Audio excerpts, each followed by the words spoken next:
La causa. Cuadernos. El juicio que podría redefinir la historia de la corrupción en Argentina. Han pasado ya más de 7 años desde que unos cuadernos, prolijamente escritos por un chofer de ministerio, sacudieron los cimientos del poder político y empresarial en la Argentina.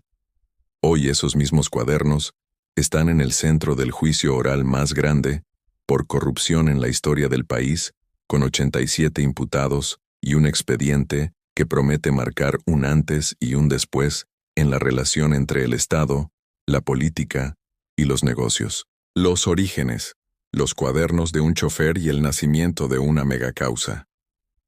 Todo comenzó en 2018, cuando el diario La Nación reveló las copias de unas anotaciones escritas a mano por Óscar Bernardo Centeno Chofer, del entonces subsecretario de Coordinación del Ministerio de Planificación, Roberto Barata, uno de los hombres de confianza del exministro Julio De Vido. En esos cuadernos, 8 en total redactados entre 2005 y 2015, Centeno registró con precisión casi obsesiva viajes, direcciones, montos y nombres de funcionarios y empresarios vinculados a supuestos traslados de bolsos con dinero.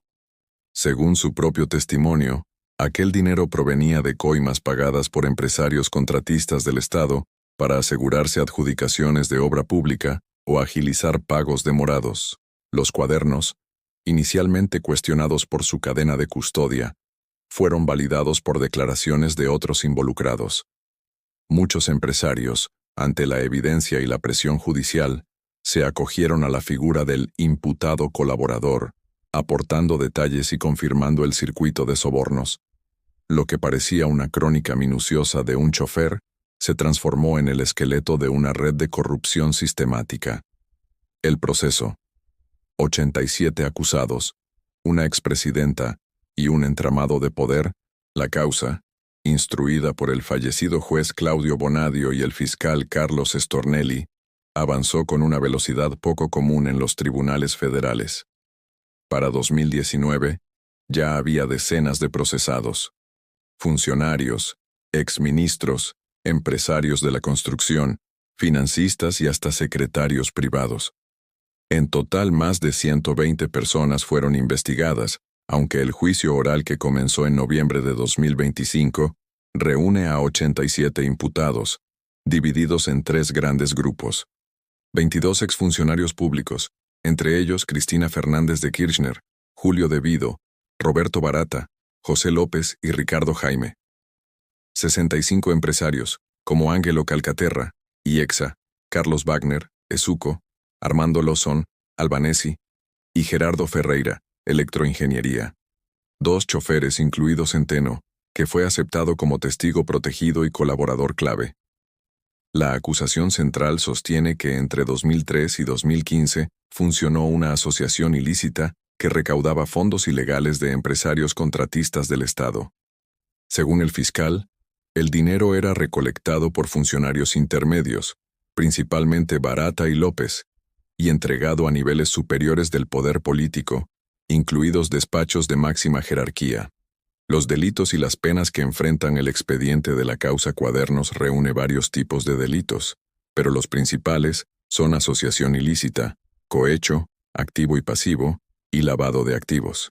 Cada uno tiene su propio peso legal y, en conjunto, las penas podrían ser severas si el tribunal acredita la existencia del circuito de sobornos.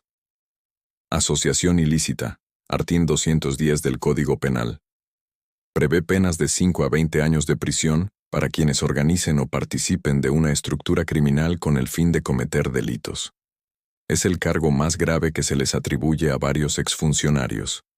Cohecho pasivo, recibir coimas.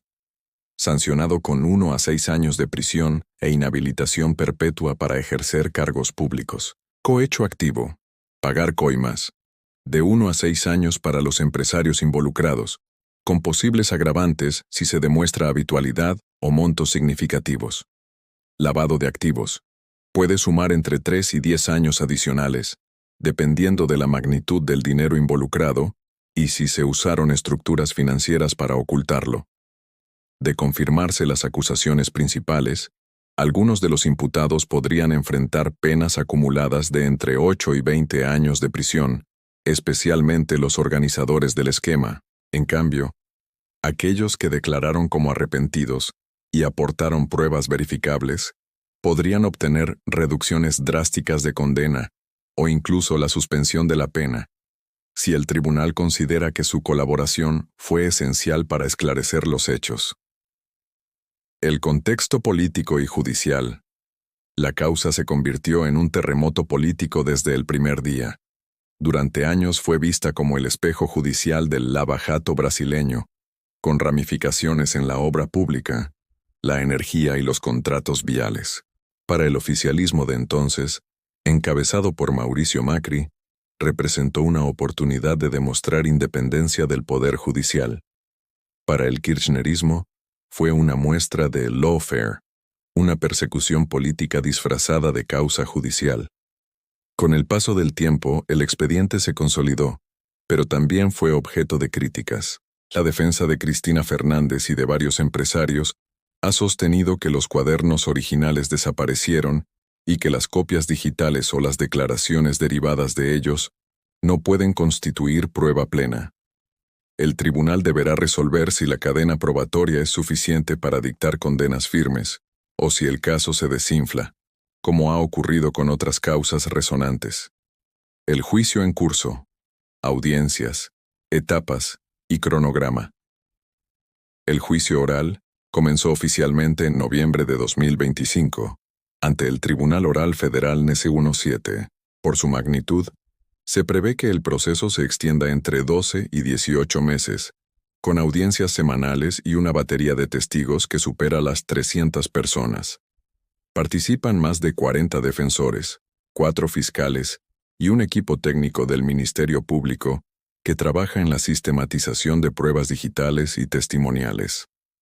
La etapa de alegatos se estima para fines de 2026, y los especialistas calculan que la sentencia podría conocerse durante el primer semestre de 2027, aunque no se descarta que por la complejidad del caso se postergue hacia finales de ese año.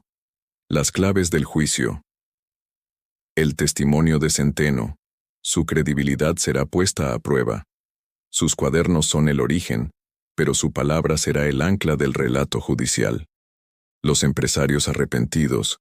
Su colaboración permitió reconstruir gran parte del circuito de dinero, pero sus confesiones bajo presión también generan controversia.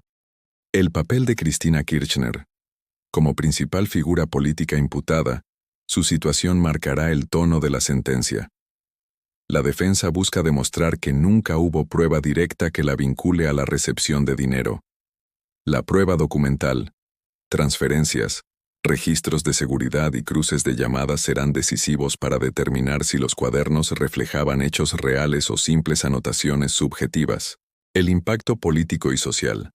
Más allá de los fallos, el juicio pone sobre la mesa la relación histórica entre la política argentina y los grandes contratistas del Estado. Un cierre abierto.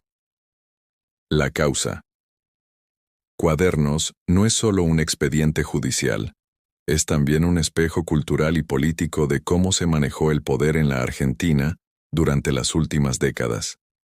Si el tribunal confirma las acusaciones, el país enfrentará uno de los mayores fallos condenatorios por corrupción de su historia. Si, en cambio, las defensas logran desmontar la estructura probatoria, quedará instalada la sospecha de un uso político del sistema judicial. Mientras tanto, los argentinos asisten a un proceso sin precedentes, donde se mezclan justicia, poder, dinero y relato. Los cuadernos de Centeno, aquellos que alguna vez parecieron simples apuntes de un chofer obsesivo, hoy se leen como las páginas más polémicas de la historia contemporánea del país.